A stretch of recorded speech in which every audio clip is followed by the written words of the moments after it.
So we're about to switch over to one of our other guests today, Rick Field from Rick's Picks.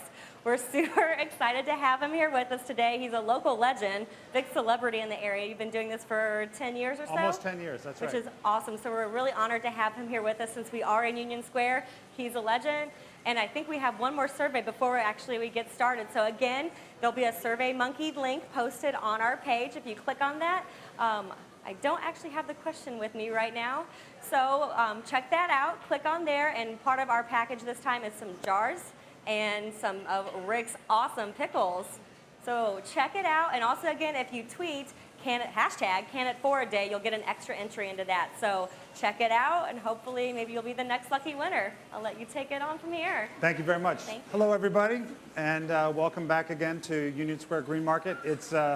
My name is Rick Field, and my company is Rick's Picks, and it's a real pleasure to be doing this here because this is the actual place where I started my business almost 10 years ago. From the beginning, sourcing local produce for our products was the top priority, and working with Green Market made that possible in the early days, and now we've grown to national business. But today we're going to go back to not only the company's roots, but also to my personal roots. I started making pickles like many people did with my family as a child. We would spend the summertime in Vermont, and we would make very traditional classic recipes, and we're going to do two of them today. We're going to do sliced dill pickles, and we're also going to do pickled string beans. The dill pickles themselves are quite a straightforward recipe, and one that I think is a great way to start. I call it Pickle 101. We've warmed these wide-mouthed pints here. I'm going to bring 3 of them out here today to get started. Because we're doing this live on the web, some of the things that we might normally do, a la carte by hand, we've done in advance. For example, I've already sliced the cucumbers. So we've got our 3 jars here, and this very basic recipe calls for pickling spice, which we have here. Whoops, nice pickling spice blend. And what I'm doing is I'm taking a level tablespoon and I'm adding it to each jar. It's got a really nice aromatic flavor. There are lots of different types of dill pickles that you can make. I love to do the ones that will have a pickling spice blend in them because it gives you just a wonderful aromatic tinge. We've also got fresh garlic going into each one of these jars. Okay, so I'm going to put 3 cloves because I like them nice and garlicky. As you can see, we've peeled the cloves in advance. All right. If you're a big garlic fan, you could even put 4 cloves in. If you're not so into garlic, you could put 2 or 1. It's up to you. Okay, that's good. Now this is a really unique thing that we have here today. We have wonderful fresh dill flowers, okay? Now, dill flower is a part of the dill plant. Many people think of dill as being in a leaf format or a seed format, and indeed those are more common.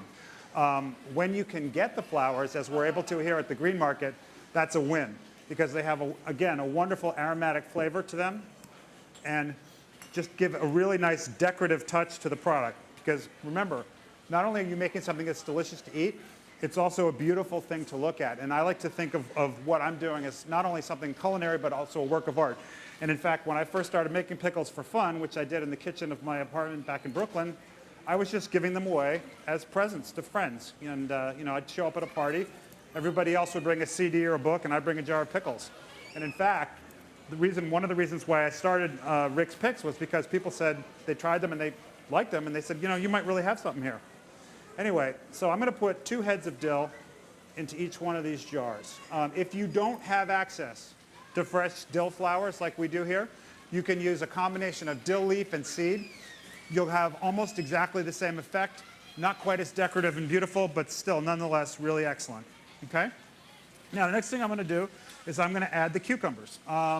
We're doing sliced cucumbers today just because I felt like that was the sort of basic kind of sort of pickle 101, if you will, way to go. But there's no reason why we couldn't execute the same recipe using spears instead of slices. If you're using spears, you're going to want to make sure that they're a particular size. Don't forget, on the wide-mouthed pint, there's this line here, very important. It's called the fill line on the jar, right? All of the solid ingredients that we put in and all of the brine that we're going to pour, it's below the fill line, because what we're going to create here in this headspace at the top is a vacuum. And when we process them in the boiling water bath, The air will get sucked out of that vacuum, and it will create a safe and sterile environment for the product to be stored on the shelf for an open-ended period of time. These jars will be good for up to a year in your pantry. Of course, I hope you would eat them before then, but that's up to you. But don't forget, the reason why preserving started in the beginning was because we wanted to take the bounty of the harvest and have stuff available when fresh produce is not available. And it's a very ancient tradition. It's even older than the Ball Corporation, believe it or not. I mean, people have been pickling since Mesopotamian times. And sometimes people say to me, Rick, your artisan company is part of this whole new wave of picklers. And I'm like, well, there have been picklers for about 4,000 years, so I don't take too much credit. But anyway, if we were going to do spears today, we would want to make sure that the cucumber came up right up to that fill line. As you can see, this is a perfectly sized cuke for that particular project. And I've gone ahead and sliced them into rounds that are between 1/4 and 1/2 inch in size. I'm going to go ahead and pack them in there. Now, the trick with the packing, obviously, whether it's something you're making for yourself or something you're making as a gift, you want to give your customer, even if that's yourself, good value. So you want to pack it nice and full, but you also don't want to pack it too densely, okay? You'll see how this jar is nicely packed up to the fill line, but there's still some crevices and crannies around there. Why do we want to do that? Because we want to allow the brine room to circulate throughout the jar and achieve a full pickling of the entire contents. One of the things we did ahead of time was to make our brine. For the purpose of this production, we're using a brine of salt, water, and vinegar. One thing I will point out to you, and this is indeed the vinegar that we use, make sure that when you're using 5% acidity vinegar, okay? I'm not going to get too scientific today, but what we're doing here, yes, it's home canning, but it's also acidified food preparation. And what we're doing is we're combining these elements in a jar, and we're putting the brine in the jar, and we're pasteurizing it in the pot, and the combination of the exposure to heat, which is the heat penetration portion, and the exposure to acid, that's right, I said acid, because don't forget, vinegar is an acid, is what creates the final shelf-stable pH of the product that makes it something that can live on the pantry shelf for an open-ended period of time. And as previously noted, I will confirm that USDA and FDA recipes are the way to go because they have indeed vetted the amount of vinegar that you need, the amount of processing time that you need in order to achieve the right results. And so if you're starting out, make sure you're using an approved recipe from a trusted source. Most of the things that we're going through today become second nature to you very quickly. And indeed for me, I can know intuitively when something is going to be right or wrong based on the experience that I have. But when you're starting out, play by the rules, and they're all well written down. And by the way, people say, Rick, I saw you on TV, I saw you on the web. You're making all these pickles. It's amazing. Tell me how you did it. And I said, I'll talk to you for an hour, but you have to promise me one thing. You have to love paperwork if you want to get into this, because there's a lot of paperwork. And you have to follow it very carefully. Okay. So now, we've got our brine here. It's salt, water, and vinegar. And we're going to pour it. Well, you know what? Let me just actually, before I do that, let me finish filling these other 2 jars first. Okay. If you're using ingredients which have more of a goopy nature, like let's say you're doing a chutney or something like that, there are funnels that Ball makes that fit nicely right inside the rim of the jar. You want to try to keep the head space free of any vegetable matter. And in fact, before we put our jars into the processing pot, we're going to double check to make sure that we haven't accidentally allowed any like little flecks of cucumber or things like that to get in the way. All right, so we've got our 3 jars now. Back to the pot here. And it's important to note that I check to see that my brine is at a roaring boil, okay? Roaring boil is what temperature? Nobody knows what boiling water, boiling brine? 212. All right. Very important. Okay, so I've poured the brine up to the fill line. And if you accidentally over pour by a little bit, which is possible if you've had a lot of coffee, you can take a tablespoon and just remove a little bit of the brine manually before you put the lids on. Okay, the other thing I'm going to double check very carefully is to make sure, like I said before, that all of my ingredients are below the fill line. I'm also going to let the jars set for a second before we put them in the processing pot. Reason why I'm doing that is because I want to make sure that the brine is getting a chance to circulate through all those nooks and crannies. Okay. So I'm giving them a little shake, and indeed we got a little bit too much here, so I'm going to take a little bit out. Looking good now. But you can see this is not only something that looks yummy to eat, but something that's beautiful to look at. And I've got some antique Rick's Picks jars on my desk at the office that are very old, treasured heirlooms. Perhaps I'll sell them someday on eBay. Okay, good. So these are looking good. We're going to check our processing pot now. Processing pot hasn't come quite back to a boil. Since we're doing this, live on the web, we're going to go ahead and take that next step. But you would want to make sure that your processing pot was at a roaring boil, which is 212, before you put the jars in there. Okay?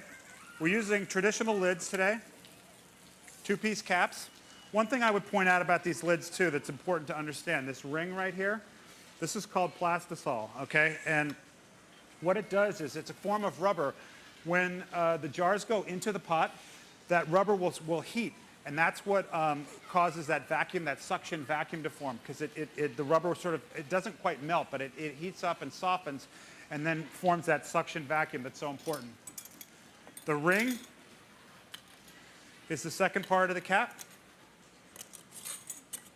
This is my favorite ball jar. Why do I like the wide mouth? Because it's very easy to put ingredients in there. There's Ted. Hi, Ted. Good. All right. Okay, so now we got our pretend boiling water, jar lifter, and there is indeed a canning rack inside this pot, which you can probably see. And that's an important detail, because what that canning rack is doing is keeping the jar, even though it's just a 1/4 of an inch or a tiny little bit, it's keeping that jar off the bottom of the pot. Now, 7 minutes at a roaring boil. And I'm a big believer in actually not checking your email, not making a cell phone call, not doing anything when the pots are actually in the processing, because I've gotten distracted and come back 20 minutes later and found my product to be over-processed at times. What's the number one thing people are looking for when they're looking for a pickle? Crispy, right? That's the number one thing. You ask 99 out of 100 people will say, is this pickle crispy? Yes, I like it.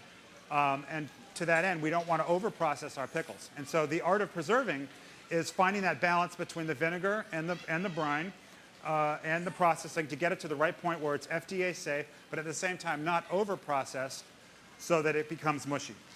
Okay, so these guys are good to go at this point. We're going to now start working on our second recipe.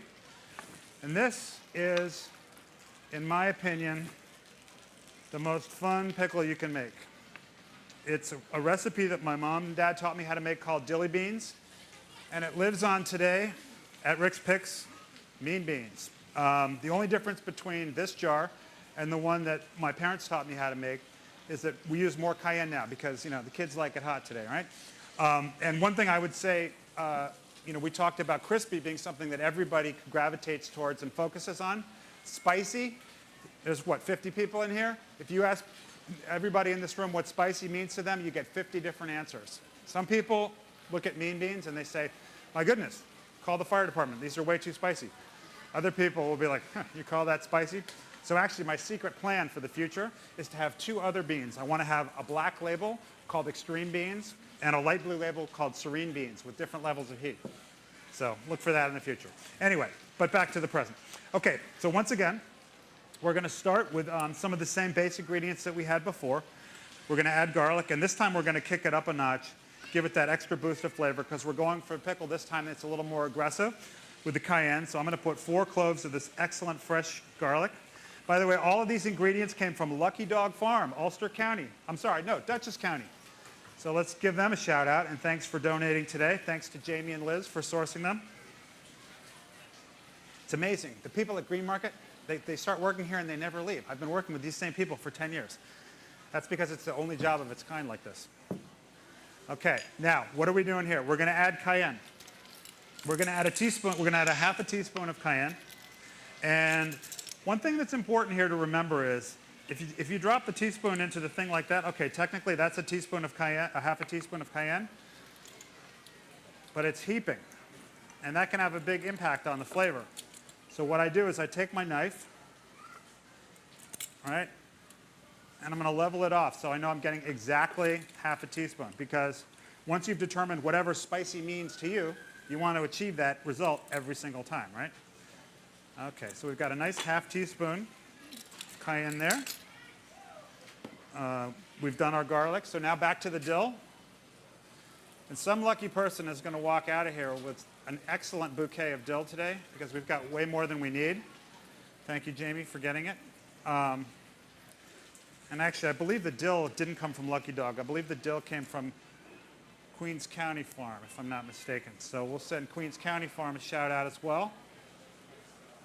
The worker who we got it from, Kia, in fact, used to work for Rick's Picks. Okay, so I'm going to do a little bit more aggressive on the dill here, since we have as much as we can. The proportions of vinegar, salt, and water that go into the brine, those are gospel. You have to follow those exactly. But there's no reason why, if you're a dill fan, put in some more dill. You like it dilly? Go for it. Nothing bad's going to happen. Now, as far as these beans go, we prepped them in advance. We took the heads off the beans. What is the perfect string bean? Remember, we talked with the last pickle about the fill line here in the head space? So the perfect string bean for making pickled beans is a bean that is approximately 4.5 inches long. If somebody had told me 10 years ago that my fantasy in life would be a 4.5-inch straight string bean, I would have said, you're crazy. But in fact, it is. And as you can see, it makes a big difference. Look at this jar, right? Whole string bean, correct. Yes, indeed. Once again, we've taken the heads off, because heads of the bean, not so tasty. And we've prepped them in a way that's very helpful here, which is that we've lined them up, okay? So that they're all tails down, ready to go. And when I pop them in there like that, what do you know? I'm almost done. So the way we do it in commercial production is we line up massive quantities of beans like this, and then we have a preliminary packing group that packs them like I'm doing right now, and then we have pluggers that come in and fill in the gaps. And that's how we do it. But as you can see, it's a very, very hand-wrought process. And although a lot of the things in the culinary world, once they achieve a commercial level, become highly automated, there ain't no machine that does it with these beans. So we're doing them all by hand. And if you want to see what 8 hours looks like, try making 3,000 jars of these. Takes a while. Another thing about the beans that's really an important thing to remember, and this is true of a lot of pickles, is the fun does not end when you finish the pickles. What do I mean? The brine is very useful, okay? Number of ways you can use it. You can repickle. The classic thing that we do is we'll take our brine from the dilly beans and take some carrots or daikon radish, slice them up thinly, put them back in the jar, and just put the jar in the fridge as a refrigerator pickle. A couple days later, with that leftover brine, you've repickled and made some yummy, yummy beans, yummy carrots or daikon radish. Another thing you can do is use the brine to marinate pork chops or shoulder. Perhaps the best thing to do, and this is something my buddy Gabe, who's a big Mean Bean fan, loves to do, is to use the brine to accent a Bloody Mary. And I can promise you that there is no such thing as a Bloody Mary without a Mean Bean swizzle stick. Okay, so now, these are looking pretty good. These beans are all different sizes. Normally, when we work with one specific farmer up in Utica, New York, Luke George, and he indeed sources us 4.5-inch straight string beans. Some of these are a little short, some of them are a little long. You saw me earlier using my fancy knife that I love very much. I also have a second knife I love very much. This is probably the cheapest knife you could buy anywhere. It's just an ordinary knife, but why do I like it? Because that it's a really soft blade. And what it allows me to do is to get inside the rim of the jar and trim down those beans. Aha! 7 minutes. Very good. See? That's why we didn't go away and make a cell phone call, because our pickles are now ready. Okay. Beautiful.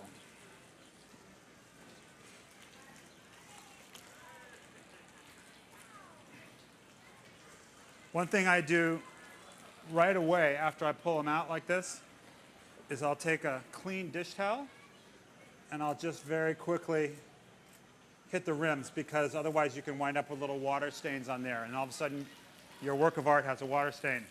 Not so good. Okay, back to the beans.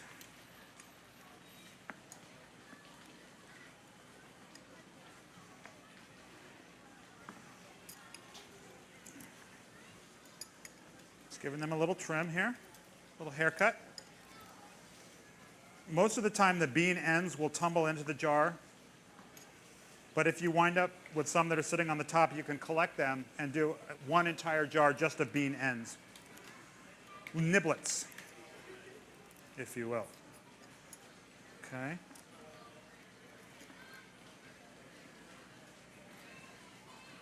And for this recipe, we're also using a very basic brine, which is a brine of salt, water, and vinegar.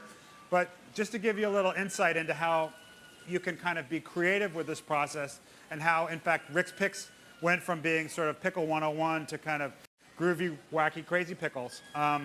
This is the pickle that actually started it for us. It's called the Windy City Wasabi bean. And it came about when my brother and I started taking the family dilly bean recipe. At the time, this was 15 years ago, wasabi was a more sort of unusual, kind of trendy ingredient. It's very common now. So we started adding wasabi to the family recipe in lieu of the cayenne. Now the wasabi with the dill, not so much. But after we did it 26 times and finally got it right by adding a little soy sauce to the brine and the wasabi powder. So now we have a pickle that has an entirely different flavor profile. It's more of an Asian, style pickle. Comes directly out of the spirit of the one that I made originally, but has a completely different aspect. The important thing is to make sure you keep good notes. Keep really good notes when you're making recipes at home, because if you hit on something that works, you want to be able, obviously, to replicate it. And I probably wouldn't be standing here today if we hadn't won the blue ribbon at the Rosendale International Pickle Festival in 2001 with that jar. Shortly after that, I turned 40, broke up with my girlfriend, and lost my job. I was seeing a shrink at the time. He said, "You want a blue ribbon? Start a pickle company." So here we are. That's how it happened. All right, enough about me. So once again, this brine for this pickle is very similar to the one that we just had before. Salt, water, and vinegar. As you can see, all of these beans are below the fill line, nicely filled. Dill flowers in place, cayenne, ready to go. This pitcher is large, so I think what I'm going to do in order to get more vinegar, more brine out, is just lift it up and go like this, and that'll be easier. There we go. As you can see, the equipment that we're using today, which you can get in nice pickling kits from Ball, is not particularly complicated. And one of the things that I really like about making pickles at home is that as long as you're following the steps, following a USDA approved recipe, it's a fairly simple process. So let's say you haven't been spending a lot of time in the kitchen, or somebody else in your family does most of the work. This is a really fun way to get involved in the culinary arts. Very approachable, very achievable. And I think that it's no accident that home canning, pickling, preserving is more popular now than it's ever been. And I think it's directly related to the fact that we live in such a technologically oriented society, right? You go to work, you stare at a screen. On your way home, you're talking on your phone, another screen. You get home, sit in front of the TV, screen, screen, screen. So to be able to do things with your hands, tactile things, takes us all back to an earlier time when life was simpler, and that feels good. And it's not just pickling, it's knitting, it's everything. Things with your hands. Okay, so these guys are ready to go. Gonna pop them in. Once again, this is a simulation. This water is not quite boiling. We would want it to get to a roaring boil, which is 212. You guys are good. All right. Set our timer for 7 minutes again. And this would be an excellent time to take any questions, if that's appropriate. Is there a particular, Oh, 1 second. We'll get to you in a second, sir. Yes? is there a particular type of salt that you use? Yeah, well, I use kosher salt for this work. Diamond Crystal is actually the brand that we use in the commercial kitchen as well. One of the things that I believe in very strongly, though, I'm glad you brought up the question of salt. I believe that life is salty enough. And in fact, 85% of our product line is FDA low sodium. And we're actually making kind of an increasingly big marketing message around that topic because salt is an important component, you know, in the food world. But too much salt, not so good. And there are a lot of people, particularly people who are over 50 years old, who feel like they can't enjoy pickles because there's too much salt. So one of the things that we're really focusing on is a product line which is heart healthy as well as full flavored. And also just something to follow up on that too. Not for the recipes that we did here, but there are a lot of recipes that we do, most notably our fat beets, where we use citrus notes. There's a healthy amount of lemon juice in this recipe. Why lemon juice? Well, because it's an interesting flavor note, but it also works on your palate in the same way that salt does to brighten flavors, but without the negative impact of sodium chloride. So that's my speech on salt. Next question? Yes, sir. My question for you relates to the brine itself, the Yeah. water that you use. Yeah. You don't want to use any water that has anything else in it besides, because I read a recipe that said it would be better to use distilled water. Is that correct? Well, distilled water would be ideal, but remember, we're taking this brine to what temperature? 212, right? So automatically, by definition, we are boiling out any impurities that would be in that water.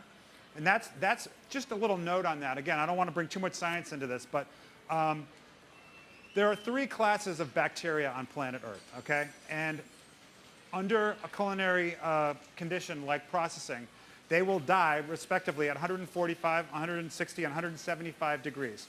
The most lethal form of bacteria, the kind that's associated with botulism, will die at 175 degrees. And that's why all of this work that we're doing is done at a roaring boil at 212, because you're guaranteed to eradicate any form of contagion that could be in the jar. That's sort of the kind of the big meaty scientific definition around sort of the simple idea of follow the USDA approved recipe. Any other questions? Oh, lady in the back has a question?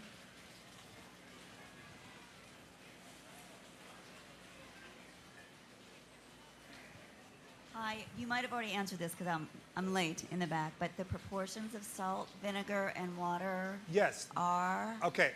Well, for the second brine that we did, to make 6 pints, you're going to do 3.5 cups of water, 3.5 cups of salt of vinegar, and 6 tablespoons of kosher salt.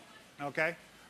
We have actually handouts that have the 2 recipes here today, so I'll be able to get you one of those when we're done. Every brine is different. What the goal of the brine is to achieve the proper degree of acidification for the final result. And that's a question of either having more acid, i.e. vinegar, or more heat penetration. Just to give you guys an example, because we put the soy sauce in the brine for this wasabi, that meant we took out some of the vinegar. So even though this jar looks just like this jar, the FDA requires me to process this one 3 minutes longer to account for the fact that there's less vinegar in the brine. Got it? Okay. Any other questions? Philosophical life questions? No? Okay.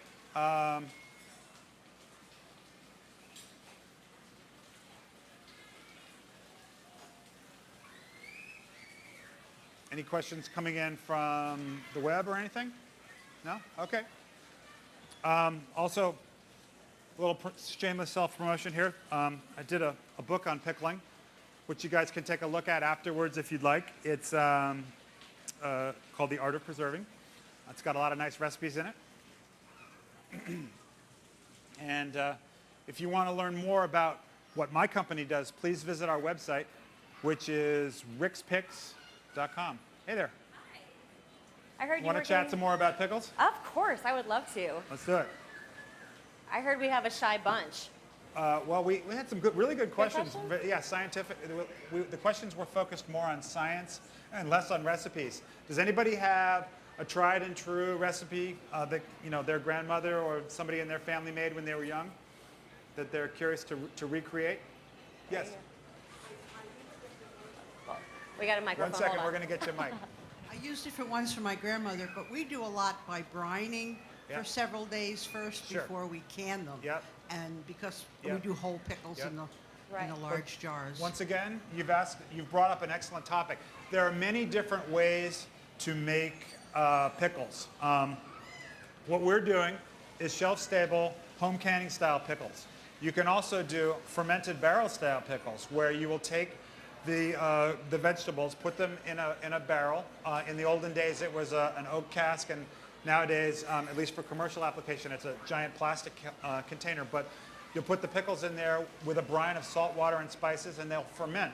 There is no processing like we did here, but they will ferment, and will over time, pass through a series of flavors. Has it been 7 minutes? Should we pull out our? We didn't set the time. Well, actually, Timer's I still can going. speak a little bit to that Yeah. brine pickle Yeah. too. We have our Ball Blue Book, which some of you may be familiar with. We do have recipes if you prefer a brine pickle, and some of those can be processed. Yep. So if that's something that you want to do, and some have a 24-hour brine period, some have a 6-8 week brine period. So you have like a crock or like a big bucket or Yep. whatever, and you weight it and you skim the scum off, which sounds really gross, but that's what you do, and you skim that off every day to prevent any kind of bacteria from growing. And so that's the awesome thing. You can have all these different kinds of pickles, and canning is easy and fun, and you can make it your own. And that's exactly what Rick's been doing and made a business out of it. And as I understand, you do have a stand. We do. Yes, here. we have a stand right here at Union Square Green Market. Yeah. So My you man Wilson is holding it down. we got another question. It looks like. Yep. Do you have to use salt? Is that an absolute? I seem to remember in Jamaica, Yeah. they didn't use salt. Right. Well, the key component for shelf-stable pickle making like this is the vinegar. Like I said, it's the acid. The salt will wake up the flavors, and almost all the recipes that we use in some way or another involve salt. But as I indicated earlier, modest amounts of salt. So do you absolutely have to use salt? No, but you'll find that most recipes that come out of the Ball Blue Book or other trusted source will have some salt component. And we do have some recipes that are reduced salts and sugars in the Ball Blue Book, as well as on freshpreserving.com in our recipe section. So if that's something that you want to be a little more aware of what you're putting into your food with your sugars and salts, then that's a great resource to go to. Even the USDA has a website that you can utilize. So. Oh. Pickles are coming out. What affects the color? Well, the exposure to heat. Remember those beans that were green when they went in? Now they're a little bit less vibrant. And that's a natural phenomenon. But as you can see, once again, they look beautiful. And sometimes you'll even find that garlic may turn like purple or blue. Yep. And that's just natural. It's going to happen. So I wouldn't be concerned about anything like that. Nope. Those look amazing. Yeah. Makes me want to have a Bloody Mary. I could be on board with that by the end of the day, that's for sure. So just a point of comparison, you can see what happens through the pickling process. We have another question. Okay. Fantastic. Hi. I heard that using grape leaves when you're pickling helps the pickle stay crisper. Is that true? Like, do you ever use grape leaves when making pickles? You know what? I actually don't have any experience with that. I wish I had a solid answer for you on that one. I could tell you that, well, there are some vineyards up in the Finger Lakes, so I guess technically we could get some grape leaves from there. But, our focus for my business is working with ingredients, that can be sourced within a 250-mile radius. So most of the time, we haven't really done anything like that. Yeah. Okay, cool. Yeah. Well, also too, I think to some degree that's a little bit of a wives' tale on that. But anytime you want to add a dry ingredient, you're always welcome to infuse your flavors and do different things. Yep. So Yep. even if you are willing to go more than, what'd you say, 250 miles? 250 miles. That's something you could certainly try and see if it works out better for you, but it's not necessarily a tested 100% foolproof way of getting a crispier pickle. But we do have a product.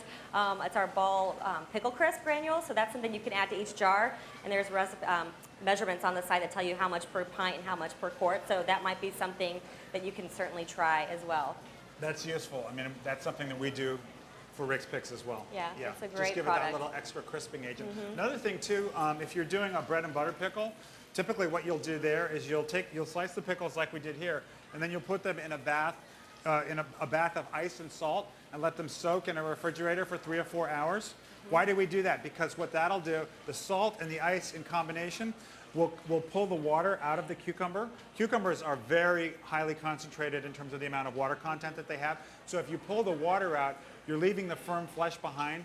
And so after that 3 hours or so, what you do is you rinse them off to make sure they're not salty, but you'll find that the texture has gotten a lot crisper as a result of that. So that's just something that's you typically see with a lot of bread and butter pickle recipes.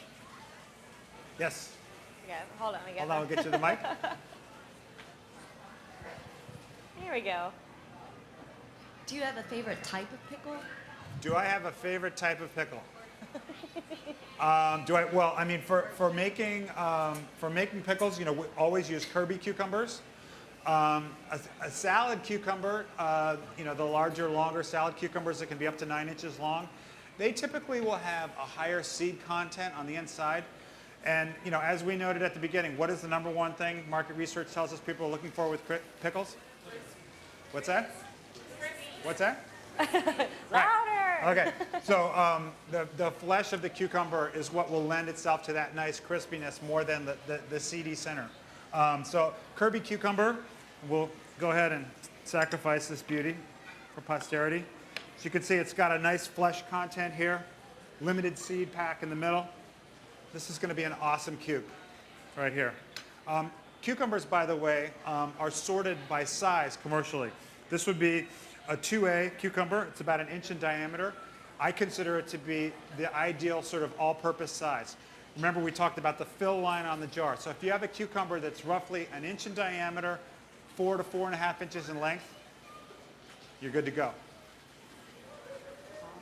Any other questions? I want to try all your pickles. I can tell you that right now. Are these your fat beets? Those are the beets, yes. Oh my goodness. I like So beets. that a pickle, lot. it's an interesting pickle to talk about actually because, you know, I mentioned before that there's lemon juice in the brine, but there's also a spice packet of cinnamon, cloves, and allspice. So one of the other secondary notes in that pickle are the mulled spices of the holidays. So you get the sort of the brightness from the lemon juice. There's also a sprig of fresh rosemary and ginger. So it really has a sort of a dynamic portfolio of secondary ingredients. And you know, once you get past the basics and you start to sort of really experiment, think of what you're doing. This is going to sound odd, but it really is true. Think of what you're doing as something that's like a nice glass of wine. You know how when you taste a nice glass of wine and it has a series of flavor notes that kind of cross your palate, right?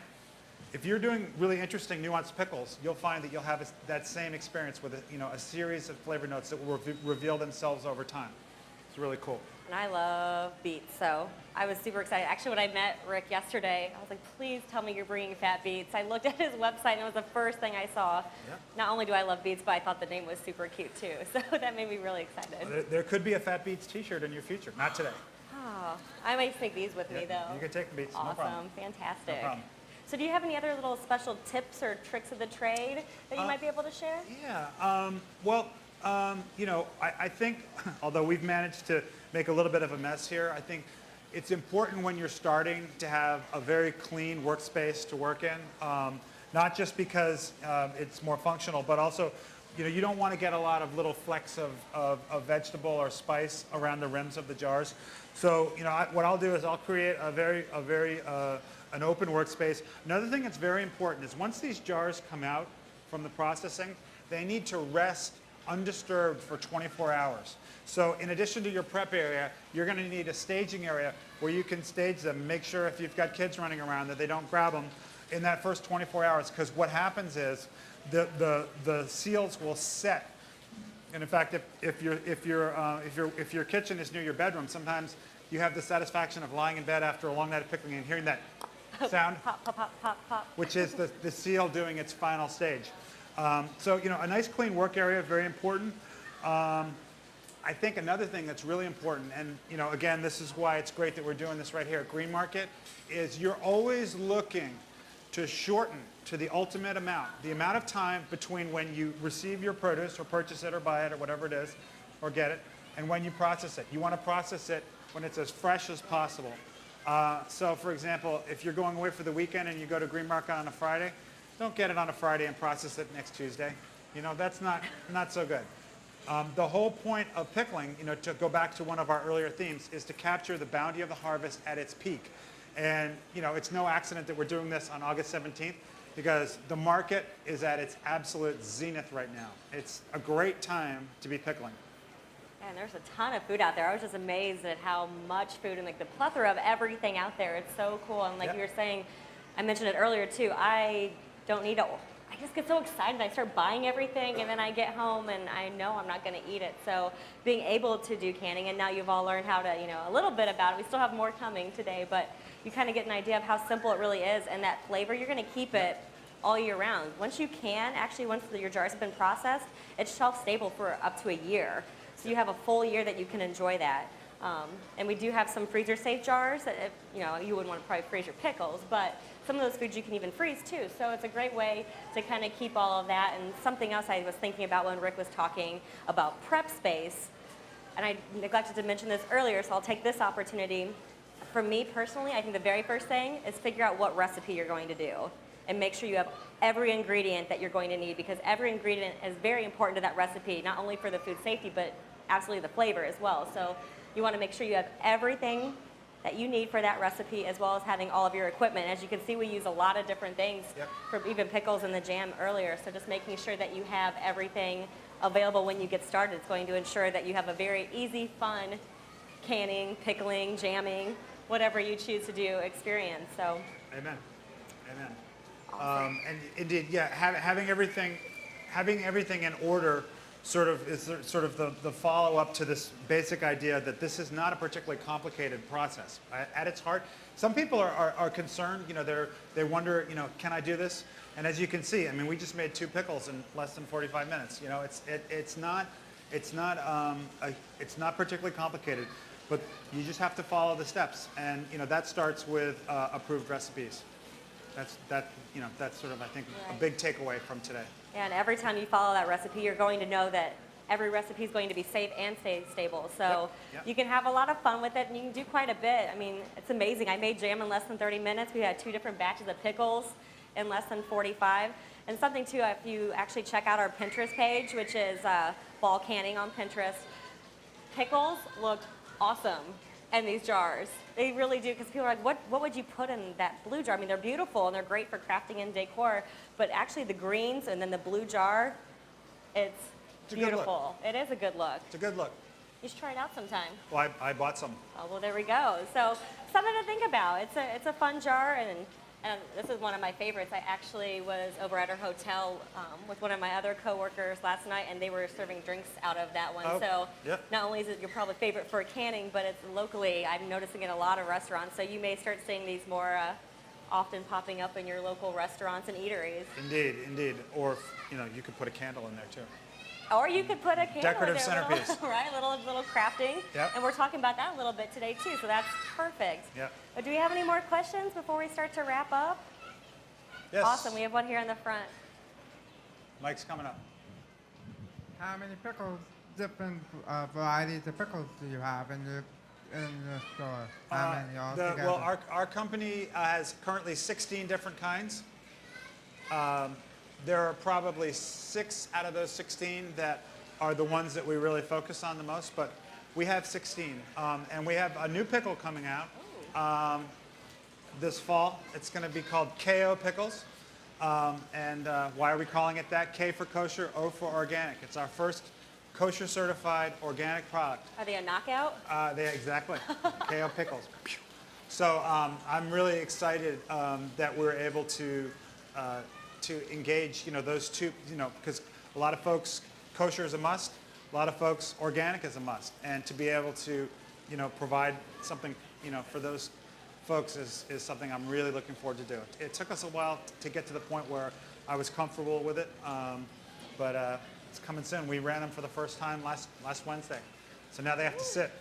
And look for them this fall here at the market at rickspicks.com. And Do you have any retailers that sell your yeah, product? sure. Yeah, we sell nationally with Whole Foods, and KO Pickles will be a national item with Whole Foods. The Fresh Market, Dean and DeLuca, Central Market, HEB. That's sell- awesome. Sell around the country. See, you are a legend. Not even locally, but it sounds like you're all over the place too. Yeah, some people think I'm a legend in my own mind, but Well, that's aren't we all? That's another story. Aren't we all? But I'll tell you, I would like to say, I'm glad that we got to do this here at Green Market. I want to send a big shout out to Green Market. Michael Hurwitz runs a great organization, and it's really given me a platform to, get my messages out about fresh local produce and how to preserve it. Basically, it's a 10 by 10 tent, but it might as well be a store. And it's been a huge part of how, Rick's Picks has grown. And, this is, I think there's about how many farmers markets are there in the country now? 3,000? 4,000. Okay, so there's over 4,000 farmers markets in the country now. And that's up at least 50% from 20 years ago. The world is changing, and we're all gravitating towards more fresh produce, more locally sourced ingredients, and that's why pickling is such an important part of it, because string beans grown in Utica, New York in January, not so much. But pickled string beans with beans from Utica in January, that's a Super Bowl party, right? It is. There you go. Perfect. So home canning, it's easy, it's fun, it's for everyone. It is. We love it, and we're so happy to have you here today. Thank so you. be sure to check out his website. Go stop by. RicksPicks.com. There you go, and stop by his booth and see what you can find. You got your fat beets over there? Those are the fat Oh. beets. Yes, they are, and indeed they are over there. Awesome. All right. Thank you all very much. Thank you. Thank you so much. All right, well, I guess it's back over to some more crafting fun.